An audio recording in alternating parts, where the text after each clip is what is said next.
Welcome back. For the past 1 week, I think one and a half weeks, I was uploading few videos regarding the system design, and I have shared few use cases also. I was discussing about the use case for um, WhatsApp, YouTube, Netflix. Today, I'm going to discuss few other topics. If you have a plan to start a startup, okay, and how we are going to calculate the infra required or capacity planning required. If you have a startup idea, right away we cannot go ahead and do the startup and all, right? We need to find some stakeholders and we need to pitch the business over there. And over to them, those are non-technical peoples, and we want to showcase them figure how much it will cost, how much it will be the investment required for 1 year, what will be the projection for 3 year, 5 year, okay, and what will be the peak usage and what will be the return of investment. That will be the most important part. We need to consider all of these things, okay. So this thing we are going to see. The idea which I have taken today is like an edutech platform, okay. Suppose if I'm going to start an edutech platform that is mostly based on recorded video on a chat. So how much infra is required and how much data volumes are coming and how much bandwidth is required and how much content delivery network consideration we need to think about. And we are going to consider the first year I'm going to have 10,000 users, and on the next year it is going to grow to 100K, and on third year it is going to grow to 100 million. How it is going to cost the end user per month when it is 10K, 100K, and 1 million? How this going to cost is going to change as the number of users increases? All those things we are going to see today. Let's go ahead and see this. Let's go ahead and see this capacity planning for this AI platform. This edutech platform is going to serve using video and AI tutor. And if you see, well, let's go ahead and see what are the parameters we are considering. Let's see the glossary first. Let me erase the first and we'll start from beginning. Okay, these are the basic parameters or terms we use for calculating this capacity planning for our startup. First thing is daily average usage. That's a major thing because users who come and learn on a daily basis, that's called the daily average usage. Initially, we are considering around 10K. And how we are calculating this daily average usage? It's a parameter we can calculate it from two different parameters. If you have the monthly average usage, suppose if this platform is running for the last 1 year on a pilot mode, then we will be getting an average value monthly, how many users are there who is actively learning. If you have that monthly average users, from that monthly average users, that is called the monthly average users, MAU into 0.33, we are expecting around 33% of the users are coming back on a day-to-day basis, on a regular basis. This 0.33, this is called the stickiness value. If you multiply stickiness value with the monthly average usage, we will get the daily average usage. This will give the daily average usage. We are considering around 10K as the daily average usage, and daily average usage divided by 0.33 will give the monthly average usage. Then we need to consider about the HLS or dash. What is meant by HLS or dash? HLS means live streaming or HTTP. That is called the HLS. Okay, and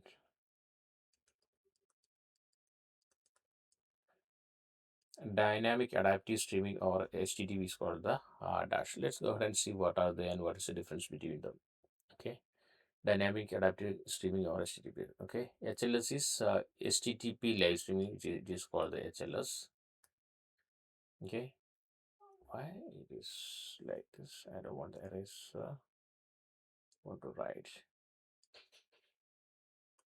Okay, and yeah, HLS is HTTP live streaming, that is called HLS. This is called the Dynamic Adaptive Streaming, or HTTP. HLS is developed by Apple to play the videos on Apple devices on 2009, whereas Dash, it is developed by, it is an open standard developed by others. And HLS, it will create a manifest. Both of them will create a manifest file. It will contain what is the codec and what kind of player it required and all. And this is called the .mpt, that is media presentation description by Dash. The segment file is, it is creating .ts or .fmp4 in SLS, whereas in Dash it will create .m4s, that is a fragmented MP4 file. Native support is, HLS is originally designed to run on this Apple devices, whereas Dash is designed for generic purpose on Chrome device, Android or Edge or Firefox. DRM, that is a fair play. Here it is wild wide or real um, play ready. And latency is 6 to 30 seconds for low latency. HLS, it's around 2 seconds is the latency. For Dash it is 2 to 8 seconds. Then go ahead and let's go ahead and see what is this difference between Dash and HLS, where it is getting used. Suppose if you are uploading the video here, we are uploading the video to the source input source video, that will be encoded in the encoding layer. For encoding, we are using GPU.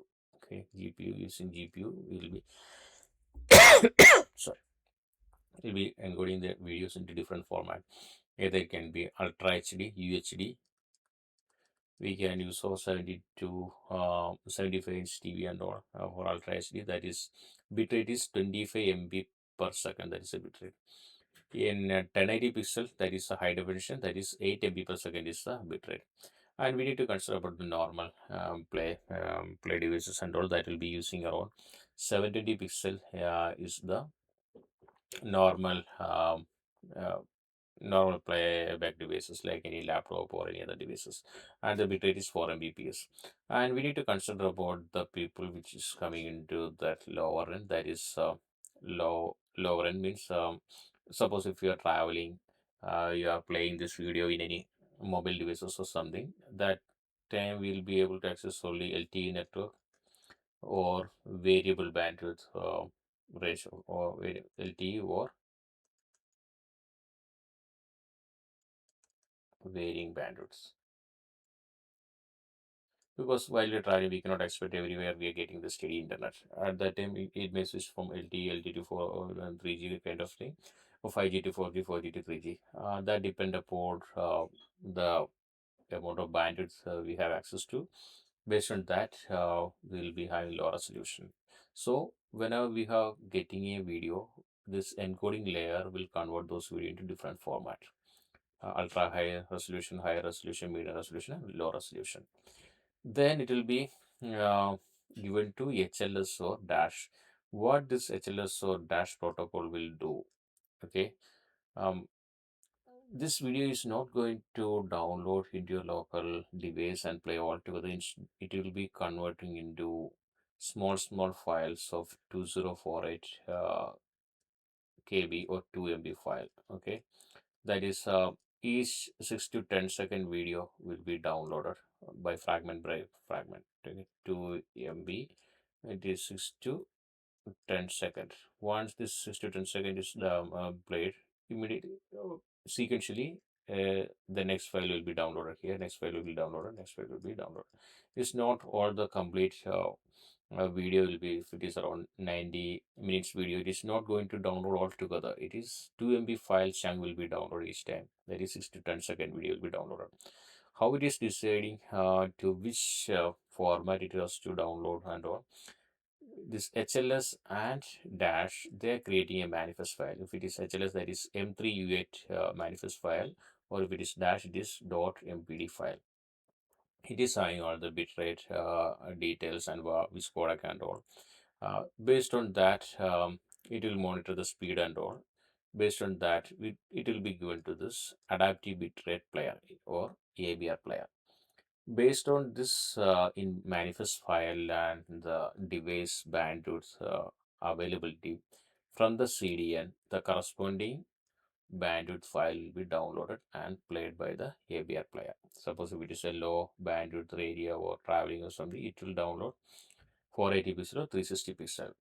Or if it is a steady bandwidth, then we can go ahead with either this one or this one, that is HD file or standard resolution file, and then it will be played.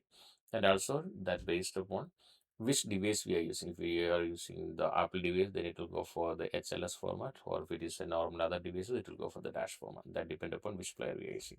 HL is the Apple Safari iOS or iOS native. Dash is the open standard for Chrome, Android, or any other devices. This is what the difference between HLS and dash. Then it come to the peak factor. Peak factor is we are considering around uh, 3 to 4. Suppose if it's 1x people are using in a normal time, then we can consider around 3x to 4x time, 3x to 4x multiplier as the peak time usage. AI tutor, we are using LLM powered adaptive tutor, that is where we use GPT-4 or Claude model to answer the questions. Then content delivery network, we are using CloudFront because it's a video playback. Students will play the video. 85% of the video should play from the CDN. Only 15% of them are we are expecting to play from the origin. RPC request per second, total request per day divided by number of seconds per day, we'll get the total request per second. How we calculate peak? We average into peak factor, we will get the peak. And Aurora RDS, we are going to save the user details and other details in the PostgreSQL because we need the ACID compliance for those kind of data. So we are using this um, Aurora RDS. It is going to save the learner's profile, LMS reports and all. For saving the video files and all, we are using S3 storage bucket, video storage, course PDF, quiz sessions, and that is around 0.023 GB per month. Elastic Cache for caching the AI responses, quiz sessions, and leaderboard data. And operational expenditure, monthly operational expenditure will comes under LLM API call request and cloud infra. Target is, if you consider about per user cost, it will be around less than $2 per learner per month. That is for 10K user. A replication factor, data need to be saved in three copies. That is one for primary and two for read replicas. That is for the high availability and redundancy. Let's go ahead and see. We are going to consider first year 10,000, second year 100K, third year 1 million. Based on that, we are going to do this calculation. First of all, we are going to see the assumptions. One is initial number of users is 10,000. Average course session per user. Average course session means lesson viewers, cues, AI tutor, and video. These are the 4 sessions a user can access every day. And average request per session is that is API call per session, video chunks, AI queries, and LLM APIs around 18 requests per session we can consider. Why we are calculating this two? If you multiply this two, 18 into 4, we'll get around 72. 72 is the average request per user per day. Okay, request per user per day. Okay, then we need to consider about the read rate ratio. Suppose if I am writing, if I am uploading one video uploading, I am expecting around 10 people to watch the video. That is the read rate ratio. Peak to average traffic factor is 2.5x. If you consider in 2 years, we are going to consider it as around 3x. And if you consider around 3 years, and that value will be around 3.5x value. Will be increasing because as the load increases, we need to increase the peak traffic factor also. Video chunks is this is used for I have already shown you it is used in the dash and HLS. That is we are going to have this chunk size of 2 MB and non-video play, there is bandwidth requirement is around 8 KB. That is API JSON payload includes AHR and all. Video traffic share total is 0.6, that is 70% of the bandwidth is for the video streaming. This is for CDN. That is 85% of the video will be played from the content delivery network. DB overhead is zero point 0.3. That means if you want to save 100 MB of video or 100 MB of data in database, we need to consider about 30% overhead for the index value, write ahead log and all. Replicates 3 times the replicate, one primary plus 2 read replica. Backup retention is 1.5 times. That means daily, weekly, and monthly snapshot we are taking. That's for something happens to some data. We need to recover the data from the snapshots. Data retention period is 3 years. After the 3 year, the student may go out of the college. Then we don't need to save the data. So that will be removed from the backend. These are the constant values. 86,400 second per day. Monthly LLM cost will be around $6,000 per month. Monthly infra cost will be around 9,000 USD per month. And video storage per day will be 5 GB per day. These values are going to change in second year and third year. Second year, if you see, it's around 6,000 USD per month, 60,000 USD per month, and infra cost will be 65,000, and total video shared will be 20,000 to 20 GB per day. Here also it is going to change. It is LLM cost will be 500K USD per month for 1 million, and 320K USD per month for the infra, and 80 GB per day is the video upload. Based on that, we can do this capacity matrix. Initial capacity matrix is number of total users, that is 10K is the initial number of users. Based on that, we have calculated this 72 as the average request per user per day, that is 72. If you multiply these two, we will get the total request per day is 720K. Total request per day is 720K. That's why we have calculated this session per user per day. Then we need to consider the read share and write share. Read share is around, I am going to read 90% of the people are going to read, only 9% or 9 to 10%. That is 10:1 ratio we are considering. Sorry, 9:1. Then total writes per day is 65.45K, and total read per day is around, it's a multiplier, that is around 9 times or 10 times multiplier. Then read average RPS is total reads divided by 86,400, we will get the read RPS. Total write divided by 86,400, we will get the write RPS. Total average RPS is read RPS plus write RPS, we will get the average RPS. Peak RPS, we need to multiply with the peak factor, that is around 3 times, we will get around 20.83 is the total peak RPS. Then bandwidth, we are considering this video chunk size of 2.10 MB. Then storage requirement is daily we need to consider around 5.37 GB, that is 5 GB video plus 0.37 GB for another data, DB backend DB storage like student progress or the AHR history and all. Then daily non-video growth is around 536 MB. Then daily total storage will be 5.90 GB. Then daily storage growth is 5.90. If you need to convert into terabyte, that will be very less minimal. We can consider 0.01 terabyte. Yearly storage will be 2.16 terabyte. That is daily into 365. The yearly storage data storage requirement, that is this into 365. We will get the yearly storage. That is converted to petabytes. Petabytes 2.16 terabyte into petabyte, 2.16 divided by 1000 will be very less, very minimal value. But when we consider about the future growth or projection to the 10 year and all, this is going to make sense. Video read playback is around 12 MB per second. How we are calculating? Total RPS we have calculated. Video share also we have calculated. Chunk size also we have calculated. 2.10 is the chunk size. We need to multiply all these three and we will get that 12.23 MB per second is the video bandwidth. Non-video bandwidth is total RPS into non-video share into API payload. It is 0.02. And total bandwidth is the sum of this and total MB per second into 8. We are converting from bytes to bits, and divided by 1000 we will get around 0.10 Gbps, and the peak bandwidth is we are considering 2.5 here. If you this is 2.25 Gbps. If you consider about the second layer, it will be 3. It will be come down.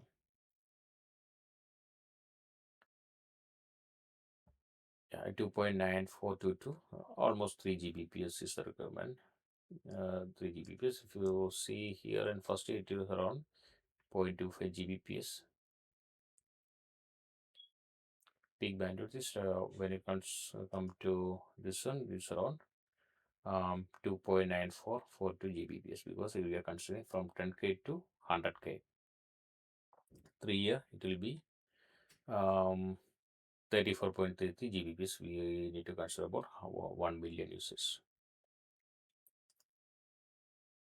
Then we'll come to the AI and video course. Monthly AI tutor courses will be around 6.48 million queries are there. Then total monthly ARLM cost will be, we already calculated, that is 6,000 per month for 10K, 9,000 per month for infra. Altogether it will be 15,000, and annual will be into 12 we'll get around 1800K USD per year. And per user, how much it will cost? 1.80. This is total expenditure divided by daily average user. You will get 1.5 USD per user per month. And if you see the projection, suppose if it is 10,000, this is the projection. If it is 30,000 user by end of 1 year, it will be the projection will be like this. And 50,000 user, this will be the projection. If it is 100K by the end of the year, then the projection will be like this. By the end of the year, if it is reaching 100K, it will be projection will be like this. This is going to be the similar. Here we are going to calculate this one. Here also the projection, we are calculating the projection for 3 year, 3x usage, 5x usage, and 10x usage by the end of second year. This will be the projection. Same goes for the third year. These are the basic calculation we need to consider when think about any uh, startup plan. If you have in mind how we are going to calculate all this uh, system design and capacity planning for a startup when we are going to pitch this business with any um, stakeholders and all. Okay, why it is so important in a edutech platform? Because if you see global edutech market by 2026 will be 400 billion is the average market share. Learner 72% of the learners prefer a associated learning platform, because anytime if you have any doubt, you cannot go and ask the AI system or a chatbot regarding that one. And global learners underserved by the traditional LLM, that is around 3.2 billion, and enterprise learning and development moving to AI platform by 2025, 2025 42% of them. Then the target segment are 12th standard student or higher education or corporate learning and development plan. And if you see the growth, we are having some exponential growth over the 3 years. If you see 10,000 to 10K to 1 million. Sorry, 10,000 to 100K to 1 million. This is the projected exponential growth we are expecting. Based on that, the value is also going to change. After daily average use is 10K, second year 100K, and third year 1 million. Corresponding to that, this monthly average usage is also going to change. And year to year growth, it is 10 times. And stickiness factor is a constant value. Average session per use, that is also constant. Request per session is also constant. Total request per day is going to change from 70K to 7.2 million to 72 million. That's a 10 times fold each time. And peak RPC is also going to change from 208 to 2,500, or 208 to 25K to 29,000. This is how this user growth. Then infra growth, we can consider about the infra requirement. 70% of the video traffic share, 85% of CDN layer, and 2 MB of the chunk size. These are the resolution we are keeping. And for the first year that we can call it the infrastructure blueprint. Okay, for the first year, the basic calculation we can consider as infrastructure blueprint. Second year, I can say it as a scale out process. I'm going to scale out from 10K to 100K. And third year, I am expecting a hyperscale growth that is called the hyperscale architecture. Okay, as the number of users increases, we can reduce the cost around 45% reduction on each year from 10K to 100K. The growth, the amount of dollar per user per month is reducing from $1.5 to 1.25, from 100K to 1 million, that is reducing from 1.25 to 0.82. If it is $1.5 per month per user, it will be reducing to $1.25 per user per month. From there, it is reducing to 0.82 dollar per user per month. It is 10K, 100K, and 1 million.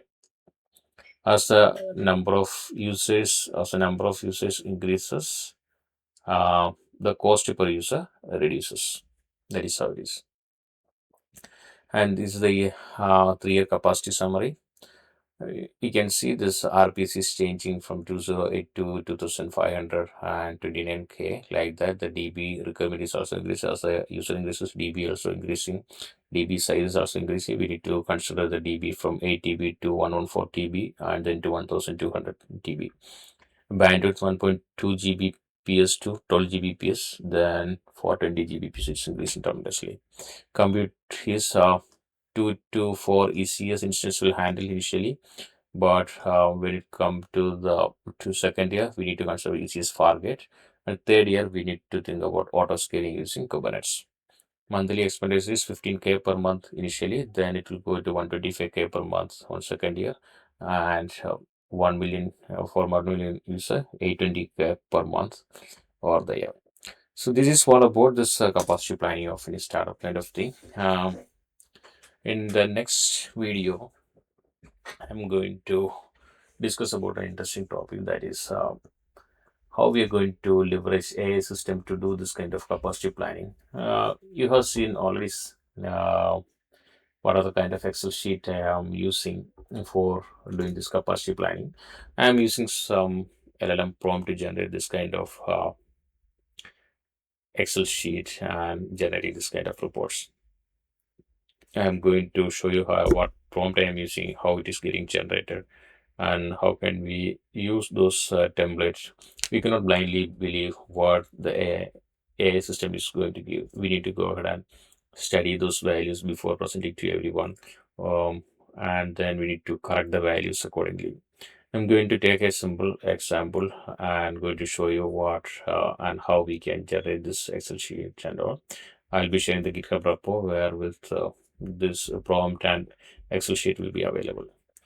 And that's all for this video. Thanks for watching. See you in the next video. Have a good day. Bye.